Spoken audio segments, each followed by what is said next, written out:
and welcome to this episode of Artsably in Conversation. My name is Diane Collin. This series presents artists, academics, and project leaders who dedicate their time and energy to a better accessibility for people with disabilities in the arts. You can find more of these conversations on our website, artsably.com, which is spelled artsably.com.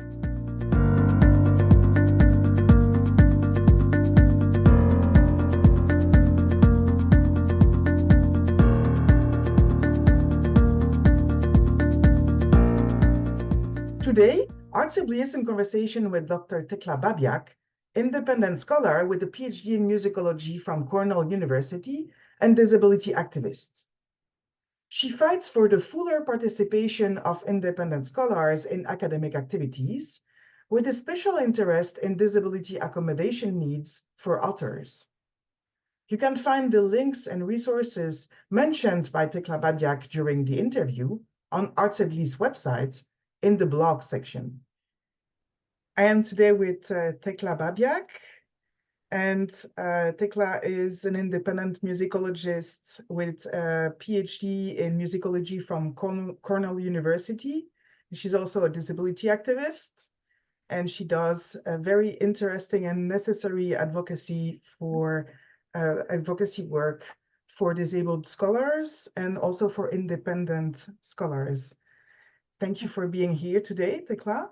Thank you so much, Diane, for interviewing me and for this extremely important work that you're doing with Artsably. Thank you. Your work has been very strong in terms of advocacy for disabled scholars and independent scholars. Can you talk a little bit about that? Yeah, a big part of my work is advocating for anxiety disorders to be more fully accommodated in academia, because my main MS symptom is a disabling fear of criticism caused by neurological damage.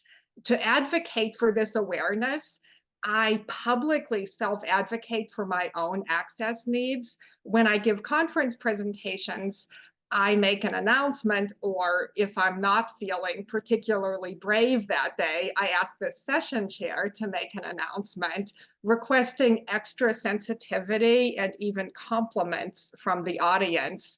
And this is not only to put myself at ease, but also as activism to normalize the idea of anxiety in professional spaces.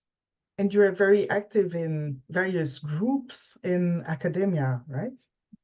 I am. It's important for me to bring my disability-centered, unaffiliated perspective into various groups. I am the secretary for the American Musicological Society Music and Disability Study Group, and it's a great honor to serve alongside my brilliant colleagues there. I'm also on the accessibility committee for the Society for Music Theory, and I am a delegate assembly member representing disability in the profession for the Modern Language Association. So I have all these various affiliations through those groups that keep me visible as a disabled independent scholar. Very good. Right. It is important because these groups represent a diversity of individuals with their perspectives and with their access needs. So it is very important what you're doing. Thank you. I wondered if you could talk about what brought you to musicology. I started music as a piano player as a young child, and it gradually developed into more of an interest in the historical context and the analysis of music. And that's what led me to pursue an undergraduate degree in music and ultimately a graduate degree in musicology at Cornell. And it's really been the sort of philosophical, historical, theoretical underpinning of music that has been this ongoing source of enchantment for me. And you work mostly in, if I'm right? In the 19th century area, right? Yeah, I do. I call myself a canon crip because I'm a disabled person. Crip as a kind of term of reclaiming, who works mainly on the European musical canon. And I'm especially interested in Beethoven, Brahms, and Liszt, as I know you are yourself, Diane. I am, yes, thank you. And I would love to know more about these works that you've been doing about Beethoven and Brahms, for example, and Liszt. Can you give us some examples of articles that you've published? I recently published an article in the journal 19th Century Music titled Living Forever on Earth, Philosophies of Temporal Eternity in Beethoven's Opus 110 and 132. And I'm discussing how those pieces have a kind of alternating structure in various movements where they switch between expressions of despair and expressions of hope and recovery. So it's perhaps representing this desire to continually keep on recovering and renewing oneself as if the body could potentially live eternally on earth in this fantasy that's being proposed by the music. That's my very philosophical interpretive reading. Perhaps not everybody would agree.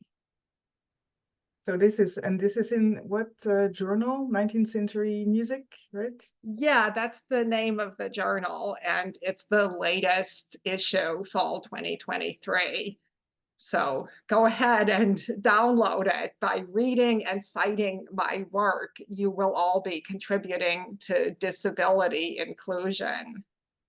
I will probably publish on Art Sibley's website links to these articles because I think that's going very well with the discussion today, and also I'm pretty sure that those who are watching or listening to this podcast would love to read your work. Wonderful. Thank you so much. I really appreciate being able to uplift my contributions as a disabled independent scholar. So speaking of being a disabled independent scholar, when you are proposing an article or a book chapter to an editor or to a journal, how I know you are trying to get these journals to improve their access needs for scholars with disabilities. Can you talk about this work? Yeah, thank you so much for that great question. I personally have access needs for submitting my work. I need the editors and reviewers to be extra supportive and mindful of my MS-related anxiety disorder. So I self-advocate for those needs whenever I submit my work. I often refuse to submit until I get a firm promise from the editor that they will honor my access needs. And my advocacy goes beyond just my own personal needs. I'm advocating for scholarly journals to offer disability accommodation forms where authors could indicate their access needs and make requests as part of their submission, which would reduce some of the stress and labor around figuring out who to contact and always trying to navigate access in the scholarly publishing system, which currently is not really set up for disabled authors. Mm-hmm. And so you already replied a little bit, but I wanted to dig more into the concept of accessibility and access needs in artistic fields. Because in scholarly journals, we all have this common issue, but accessibility in the arts is something that is rarely talked about. Yeah. And I wonder if you have like a say on that topic. Thank you. That is such an important topic, and I really love the work that Arts Ably is doing for that. I'll speak only to the issue of anxiety disorders because that's where I have the most lived experience as a disabled person. It seems that the whole system is very inaccessible for performers with anxiety disorders. There's often no guarantee that the audience is going to applaud very much. There might be reviewers in the audience, music critics who would write negative reviews. People might not come up to you afterwards to congratulate you. There's an enormous amount of stress in playing a gig when you have a disabling anxiety disorder.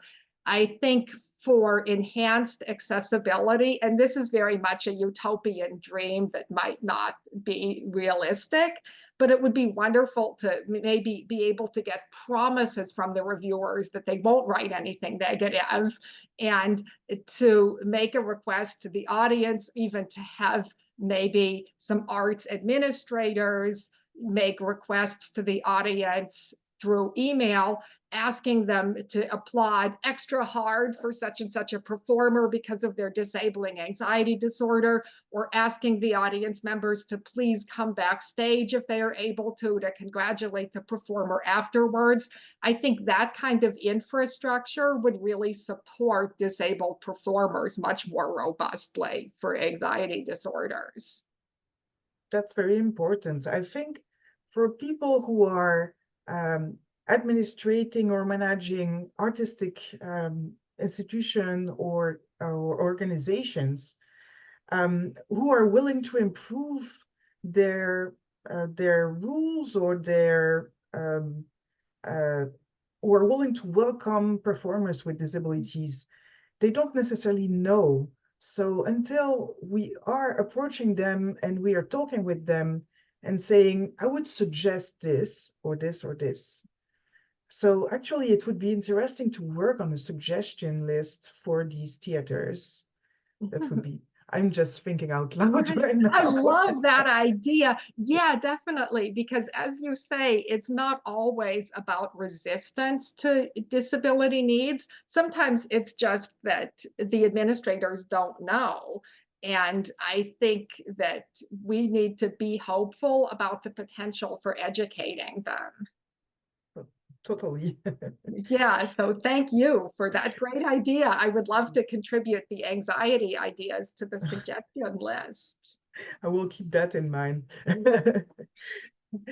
I have a question about what you're doing right now. Are you working on a particular project? Do you have anything to spotlight that you would like the people who are listening to this podcast to know? Thanks for this opportunity to plug my project.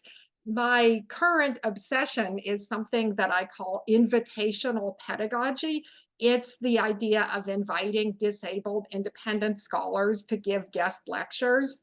The job market is so inaccessible for many disabled candidates. It seems this is the only way to get disabled speakers in the classroom, kind of through the back door for now as invited guest lecturers, and they could be paid through the department honorarium funds.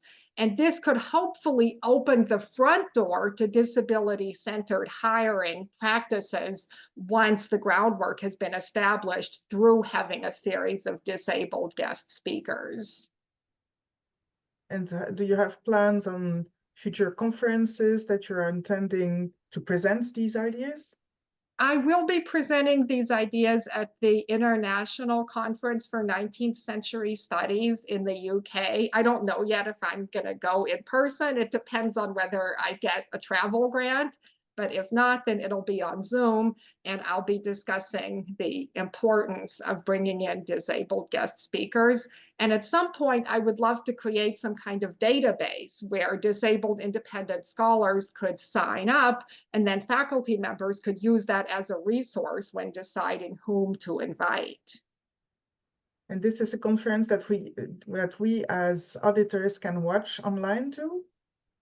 I think so, but there is a registration fee of something like £100. So I wouldn't necessarily want to pressure anybody to register to hear my talk. I do have some similar kinds of ideas in my humanities commons deposits on my website. Very good. So I will link the website too. Great, thank you, thank you. That's really helpful to have the links. I would like to talk about inspirations. So if you had one person, one artist with disability, or one person active in the fields of intersection between disability and the arts who inspired you, who would that be? I know it's a bit of a cliche, but it would be Beethoven.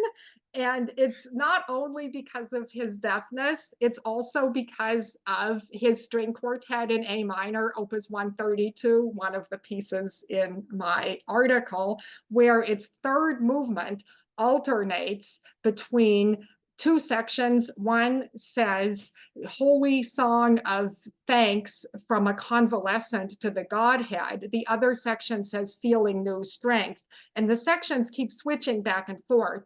So the music is embracing these fluctuations in health as part of the human experience. It's a very affirmative idea of disability. You get sick, but then you might get better, and then you might get sick again. It's not linear, and we can love it and appreciate that process. Very good. I'm very glad that Beethoven is your inspiration source. I I tend to believe that it's a bit of mine too. That's wonderful to hear. I felt a little bit self-conscious about not having anybody alive today when there's so many of my colleagues who are doing amazing work, but here I am going back to the late 18th and early 19th centuries. I'm sure everybody is fine with that. Thank you so much. Any last words for the auditors of how to dig more into these topics that you are speaking of? I would encourage everybody to maintain open communication about disability as much as you're comfortable doing so. If you have access needs, share those with others to the extent that you feel comfortable and safe doing it. Ask others about what their access needs might be. And through this kind of disability-centered communication, we can build accessible spaces for each other. Thank you so much, Tekla, for this conversation. And I wish you all the best for all your projects. Thank you so much, Diane, for these wonderful questions and for the inspirational work that you are doing with ArtsAbly. I look forward to continuing to follow this incredible company. Thank you. Take care. You too. Bye. Bye.